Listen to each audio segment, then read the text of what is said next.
La sonrisa de Calígula, Nicolás Estazone. Hay que limpiarse la boca con el mantel. Un hombre comparte la mesa con un niño. Ambos toman la sopa, y entre cucharada y cucharada el niño se limpia la boca con el revés de la mano. El hombre, a su lado, lo mira estupefacto, y con un gesto y un tono de voz de reconvención y superioridad le dice: «Con la mano no se limpia la boca. ¿Para qué te pensás que está el mantel?». Y, uniendo el dicho al hecho y sin abandonar la superioridad en el gesto y las maneras, se limpia la boca con el mantel.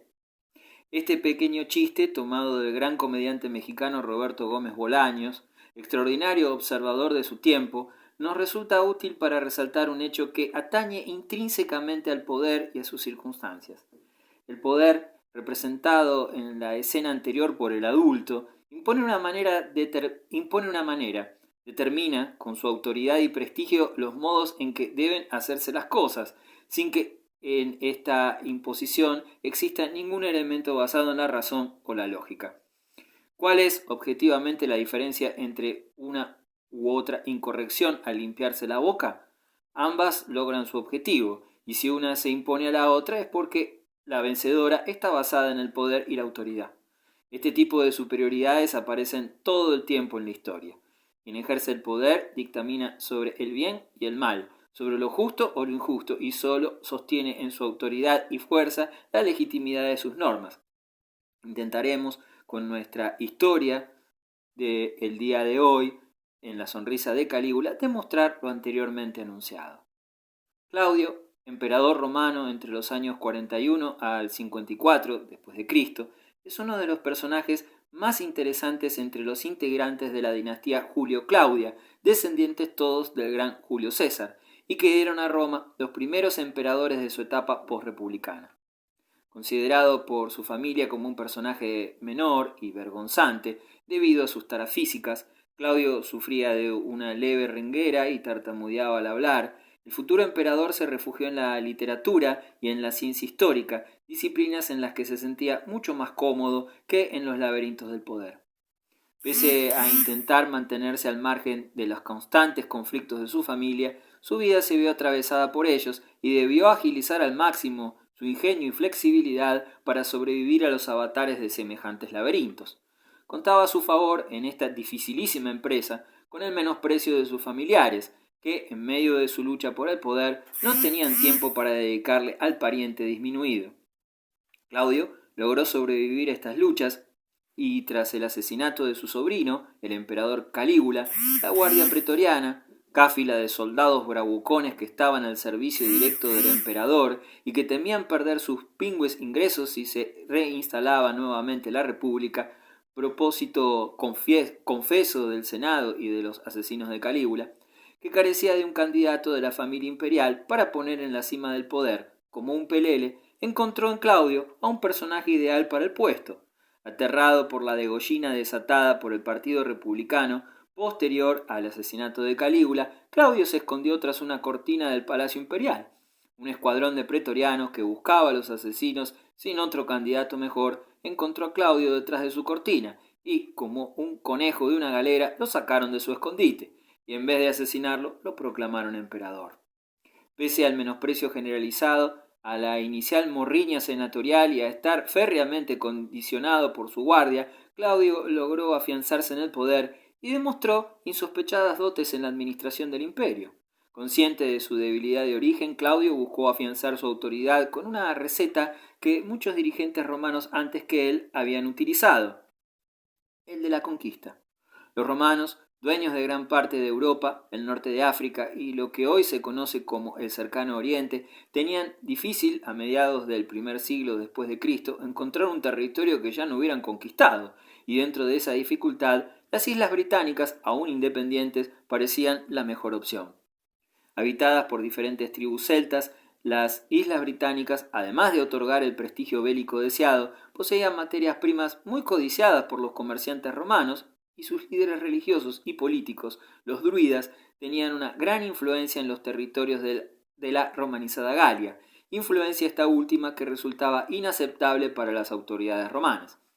Seguro de una victoria fácil, Claudio inició su ofensiva prohibiendo la religión celta y la actividad de los druidas por considerar a esta religión como indecorosa e inhumana. Munidos de esta especie de superioridad civilizada contra las prácticas de estos pueblos bárbaros, los romanos pusieron en marcha su maquinaria bélica civilizatoria. No nos será posible en este único artículo describir detalladamente las peripecias del ejército romano en las tierras celtas. Diremos, sin embargo, que, acostumbrados al terreno y luchando en pequeñas unidades, los pueblos de Britania hicieron que la conquista del territorio no resultase la fácil empresa que suponía. Emboscadas, ataques sorpresivos a las caravanas de avituallamiento, trampas que llevaban a unidades enteras del ejército romano a chapotear en terrenos pantanosos y el liderazgo de caudillos valientes y carismáticos hicieron de esta conquista un verdadero dolor de cabeza.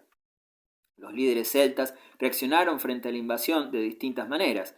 Divididos en pequeñas facciones, algunos reyes prefirieron, frente a la superioridad bélica romana, aceptar sus propuestas y prestaron su apoyo para sofocar las revueltas instigadas por los líderes recalcitrantes que no aceptaban el dominio romano.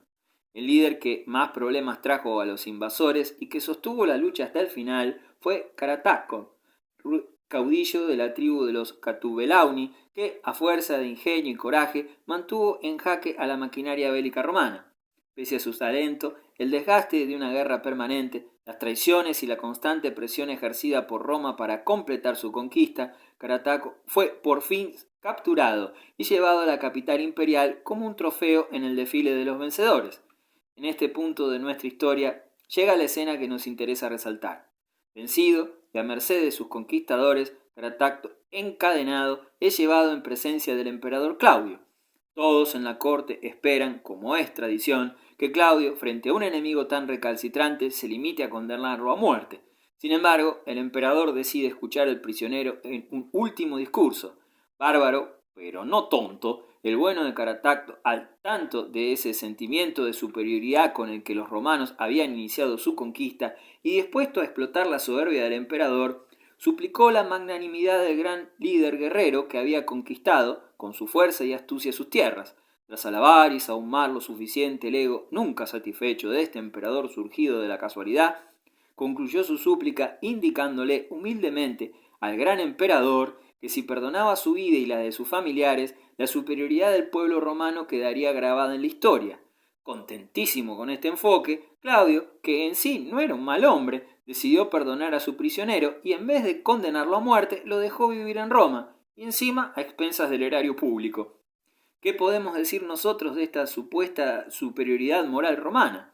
Cómodamente instalados en nuestra casa y sin sentir la espada de un soldado en el cuello, como le ocurría al bueno de Carataco, podemos darnos el lujo de indicar que, si los druidas desarrollaban en sus rituales prácticas poco acordes con la humanidad, hay que convenir que eso de andar sacrificando gente para comunicarse con los dioses no es muy civilizado. Los romanos, adeptos a los espectáculos sangrientos de los circos, amigos de crucifixiones, acostumbrados en sus castigos a utilizar a los supuestos criminales como antorchas humanas, o convencidos de la utilidad para mantener el orden en su ejército de practicar la decimatio, método pedagógico que exigía matar a 1 de cada 10 soldados después de una derrota, para reinstalar la disciplina y el temor a los mandos, tampoco se lucía mucho en esto de la civilización. Carataco, hombre de ingenio sin dudas, advirtió el peso del poder y cómo éste impone sus normas y, en vez de repudiar sus prácticas o ponerlas en contradicción, aceptó las reglas y decidió, para sobrevivir, seguir la orden del más poderoso y en vez de limpiarse la boca con el revés de la mano, hacerlo con el mantel, como exigía la autoridad.